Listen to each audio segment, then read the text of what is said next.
जय हिंद, नमस्कार मित्रांनो. तर मित्रांनो, आपल्याला पूर्ण दिवसामध्ये रिक्षावर किती कमाई झाली पाहिजे हे मी तुम्हाला आज सविस्तरपणे सांगणार आहे. मला भरपूर जणांनी कमेंट केले की दादा तुम्ही दिवसाला किती रुपये कमवता. तर मी किती कमवतो ते तुम्हाला सांगतो. आणि आपल्या रिक्षा जो चालवतोय, जो नवीन घ्यायची त्याची इच्छा आहे, खूप जणांनी नेहमी कमेंट केला दादा बी आम्हाला बी रिक्षा घेऊशी वाटते. दादा घे, चांगली गोष्ट आहे. मराठी माणसांना नाही घ्यावं तर कोणी घ्यावं. पण कमाई करण्याचं आता पहिलं कसं होतं की पहिल्याची कमाई करायला 8-9 तासात कमाई होत होती. पण आता या कंपनीच्या कॉम्पिटिशनमुळं ना, मेन बात ते रॅपिडोच्या मुळे ना एकदम सगळे धंद्याची वाट लागली. त्याच्यामुळे ना आपल्याला दिवसाकाठी किती रुपये कमवले पाहिजे मी आज हे तुम्हाला सांगणार आहे. तरच तुम्ही रिक्षा घ्या आणि रिक्षा चालवण्याचा विचार करा. कारण की खूप कठीण झालंय सध्या तर रिक्षामध्ये. धंदा नाही असं नाही, धंदा भरपूर आहे.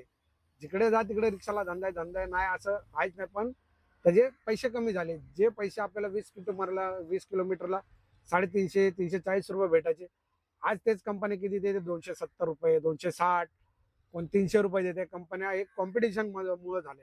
आणि हीच कमाई आपण पहिलं 8-9 तासात करायचो, त्याला आता आपल्याला 12-14 तास लागायला लागले. तर मित्रांनो, मी तुम्हाला हेच सांगतो की आज आपण या घडीला आज आपण रिक्षा चालवतोय आणि आपल्याला किती पैसे दिवसाला उरलं पाहिजे बघा. एवढं आपण 12 तास 14 तास मेहनत करणारा, हाडाची गाडं बोचाचं तुंतुन करणार, तर जाहीरसी बात आहे की आपल्याला चांगला मोबदला त्याच्या मेहनतीचं फळ आपल्याला भेटलं पाहिजे एवढं कष्ट करून. तर मित्रांनो, तेच मी तुम्हाला सांगतो. हे बघा मित्रांनो, की आता माझी गाडी नवीनच गाडी आता 1.5 वर्ष 2 वर्ष होईल आता गाडीला. गाडीला माझ्या EM आहे 300 रुपये. आणि दिवसभर मला किती CNG लागतो? 300च्या आसपास, म्हणजे 250-300 रुपयाचा मला CNG लागतो धंद्याच्या वरती. तर मित्रांनो, धंदा किती केला पाहिजे मेन मुद्दा हा आहे. तर मित्रांनो, दिवसाला धंदा ना हा 1700 रुपये प्लस झाला पाहिजे. 1700 रुपये प्लस का म्हणतोय मी, तर तुम्हाला सांगतो की हे बघा, 300 रुपये आपले EMI, म्हणजे रिक्षाचा तुम्ही जर शिपनी जरी गाडी चालवत असला तर 250-300 रुपये ही शिप सध्या चालू आहे. आणि स्वतःची जरी असली तर 9,000 रुपये हप्ता आहे. तर माझी स्वतःची तर स्वतःची रिक्षा आहे तर 9,020 रुपये मला हप्ता आहे 4 वर्षासाठी. म्हणजे 300 रुपये दिवसाला हे मला लागतातच कसे पण. तुम्ही गाडी चालवा या ना चालवा, हे 300 रुपये मला द्यावेच लागतात. तर त्याच्यामुळं 300 रुपये बघा, रिक्षाचे 300 रुपयाचे CNG. आता 1700-2000 धंदा करायचा म्हटलं तर आरामात 280-300 रुपयाचा CNGचा हा लागणारच आहे. आणि दिवसभराचा खर्च तुमचा पकडा एक 100 रुपये खर्च. म्हणजे तुम्ही दिवसभर 12 तास 14 तास गाडी चालवताय, कुठं नाश्ता खाणं पिणं काय असेल ते तुमचं. तर त्याच्यावर तुम्हाला चहा पाणी वगैरे पकडून सर्व दिवसाला 100 रुपये खर्च पकडा. म्हणजे झाले किती? 700 रुपये. आणि 1000 रुपये तुमची बचत झालीच पाहिजे कुठल्याही परिस्थितीत.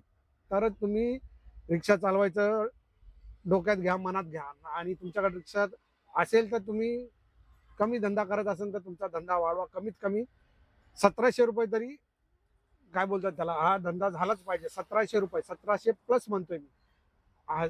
चला ठीक आहे, 1700 नाही होत तुमच्या एरियात, थोडं कमी भाडे असेल काय असेल, तर कमीत कमी 1500 रुपये धंदा. 700 रुपये झाले, 300चा CNG, 300चा गॅस, प्लस तुमचे 100 रुपये दिवसभराचा खर्च. 800 रुपये. 800 महिन्याचे किती होतात? 8 त्रिक 24, 24,000. 24,000 नाही कमवले तर उपयोगच नाही तुमचे की रिक्षा चालवून एवढं 12 तास 14 तास. आता धंद्याच्या हिशोबाने तर रिक्षा चालवून मग काय उपयोगच नाही.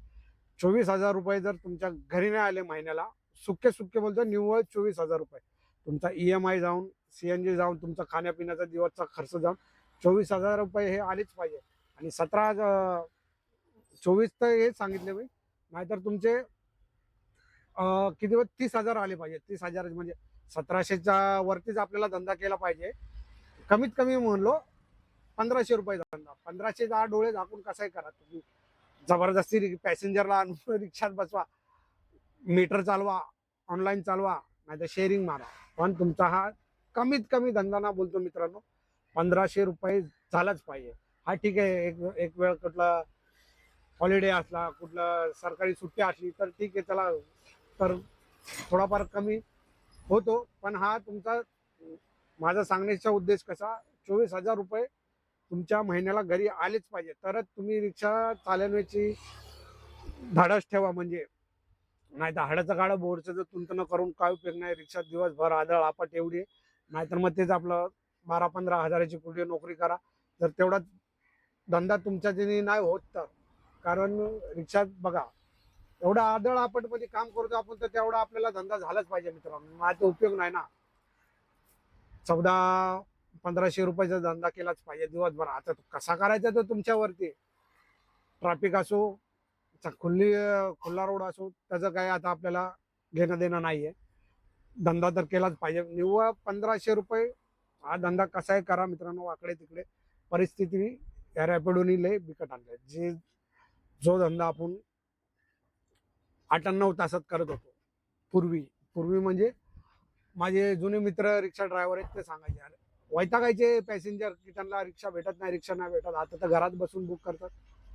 आता नवीन नवीन जसे दिवस बदलतात टेक्नॉलॉजी यायला लागली, चांगली गोष्ट आहे. तर त्यामुळं मित्रांनो मी बोलतोय बघा 1700 रुपये प्लस धंदा हा झालाच पाहिजे. कधी 1500च्या पुढेच झाला पाहिजे. 1700 प्लस का म्हणतो त्याच्यावर मोठीच अपेक्षा ठेवायची. जास्त धंदा जे भाडे भेटेल ते मारतच राहायचे. तसं हे नाही करायचं, जे भाडे भेटेल ते मारतच राहायचं.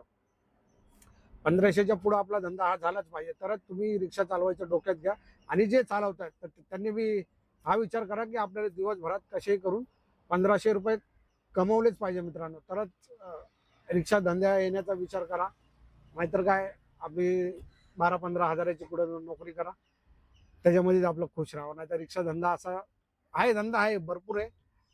केला तर आहे, करा गेलं तर आहे, नाही तर नाही. नाहीतर तुम्ही रिक्षा घेणार आणि जाणार मित्रांबरोबर चहा प्यायला, चल रे भाऊ बोलला तर चालला चाय प्यायला. आता दिवसातून 4-4 वेळा चाय प्यायला गेले तर कसं होणार. ती धंद्याची एक रोलिंग असते, मग ती तुटून जाते. एकदा बघा तुम्ही घरातून निघले ना, गाडी काढायची आधी तुम्हाला कुठं जायचंय, चाय प्यायला जा, सिगरेट मावा, काय खायला जायचं जा. पण एकदा स्टेअरिंगवर बसल्यावर, शिटावर बसल्यावर मग ते टाइमपास नकोय. एकदा निघलं का निघलं. म्हणजे त्यांनी कशी एकदा चक्री जर तुमची बिंगली ना, आता काय चक्री बिंगायला काय वेळ लागत नाही. एकदा जर लागत राहिले ना भाडे, मग कोणी थांबू शकत नाही. मग एक सोडलं का एक, एक सोडलं का एक, सोडलाय अशाने चांगला धंदा होता. परत तुम्ही आला, मित्राचा फोन आला, परत तुम्ही एरियात चल चाय प्यायला, गेला का गेला अर्धा तास तिथं. त्याच्यामुळे ते तसं होत नाही. तर मित्रांनो धंदा करायचा असला तर 1700 रुपये प्लस म्हणजे 1500च्या पुढेच तुम्ही धंदा केला पाहिजे, तरच रिक्षा चालवायचं म्हणजे मनावर घ्या एकदम. आता ज्याला नवीन रिक्षा घ्यायची त्यांनी बी हा बोला विचार केला पाहिजे, भाई मी 1500 प्लसच्या पुढे धंदा करन. तो कसा करण हे तुमच्या